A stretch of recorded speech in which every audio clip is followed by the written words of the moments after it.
ये वीडियो देखो और इसे देखने के बाद भारतीय वायुसेना के सामने आप लोग हाथ जोड़ लेना, क्योंकि ये जो वीडियो आप देख रहे हो इस समय ये रूस की है। ये रूस का सबसे शक्तिशाली एयरबेस है जो कि धू धू कर जल रहा है और इस पर आप देख सकते हैं कि बड़े बड़े एयरक्राफ्ट तैनात हैं जिन्हें यूक्रेन के ड्रोन एक एक करके तबाह कर रहे हैं। और इतना ही नहीं, एक ड्रोन मजे से बस वीडियो बना रहा है और रूस बेबस होकर देख रहा है। जी हाँ, रूस के लिए सबसे दर्दनाक पता है क्या है? कि ये कोई आम एयरक्राफ्ट नहीं है जिन्हें यूक्रेन के ड्रोन तबाह कर रहे हैं।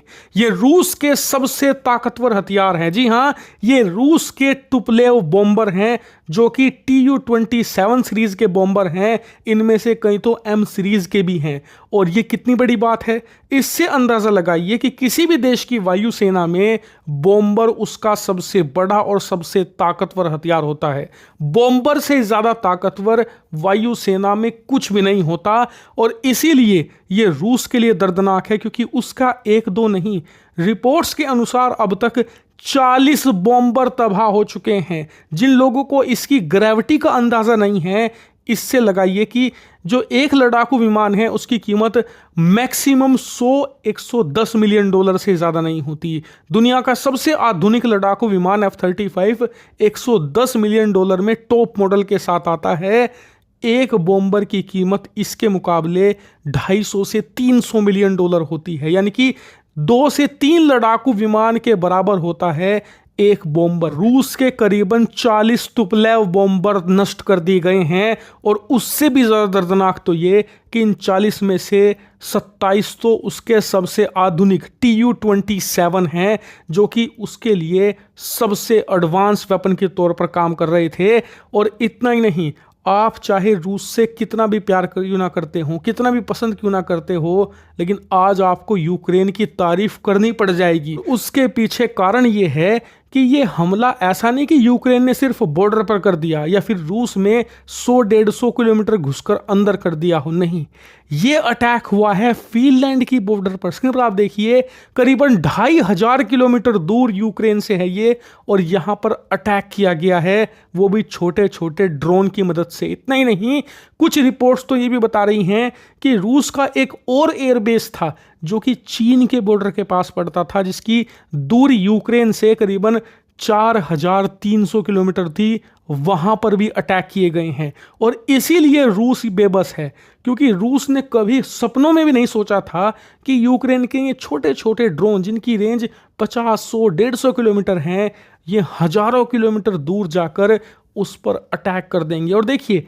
ये कहीं ना कहीं रूस के कमांडरों का घमंड भी था। उन्होंने अपने सबसे ताकतवर हथियारों का जो बेस था वो अनगार्डेड छोड़ दिया था, उस पर कभी ध्यान ही नहीं दिया, क्योंकि इन्हें घमंड था कि कभी भी इनके इन एयर बेस पर कोई अटैक करने की हिम्मत कर ही नहीं पाएगा। लेकिन आज यूक्रेन ने जो किया है ना, ये मानकर चलिए कि प्रैक्टिकली 30% वायुसेना रूस की खत्म कर दी गई है। और हमला अभी रुका नहीं है, हमला अब भी जारी है। मैं शाम को वीडियो बना रहा हूं 6 बजे, अटैक अब भी कंटिन्यू है। और जो यूक्रेन की स्पेशल फोर्सेस के जवान हैं, उन्होंने कहा है कि हम ये अटैक अब भी जारी रखेंगे। जी हाँ, यूक्रेन ने एक स्पेशल फोर्स बना रखी है जिसका काम है सिर्फ ड्रोन अटैक करना, वो भी स्पेशल मिशन के तहत जो किया गया है। और उन्होंने कहा है कि ये ऑपरेशन लगातार जारी रहेगा। और यकीन मानिए, रूस को कुछ समझ नहीं आ रहा कि वो क्या करे।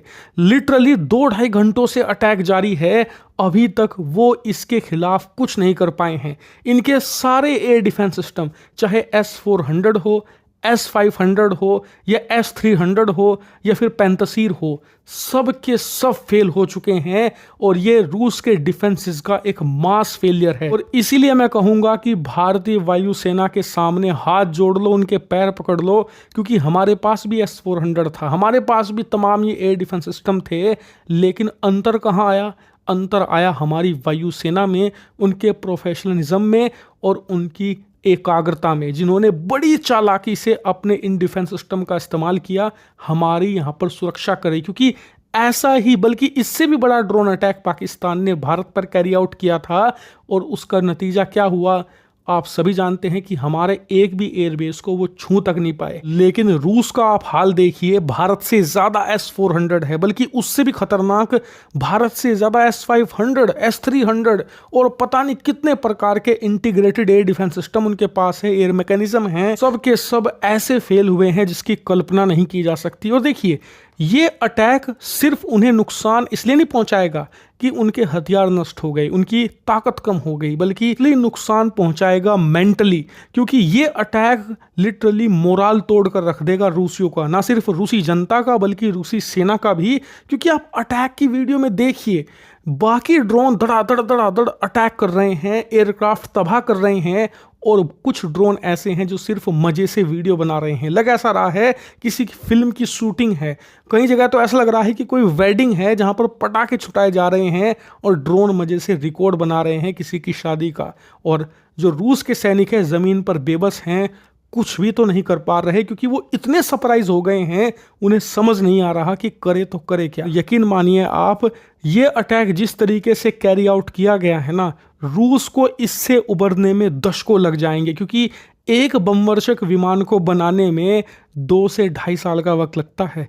40 से ज़्यादा तबाह किए हैं, इनकी दशकों की मेहनत मिट्टी में मिलाकर रख दी है। और इसीलिए ये रूस के लिए मेंटली, उनके लिए फाइनेंशियली तरीके से नुकसानदायक साबित होने जा रहा है। और ये अटैक अभी जारी है, इसके फाइनल आंकड़े आपको कल तक देखने को मिलेंगे, इसीलिए चैनल को सब्सक्राइब कर लेना।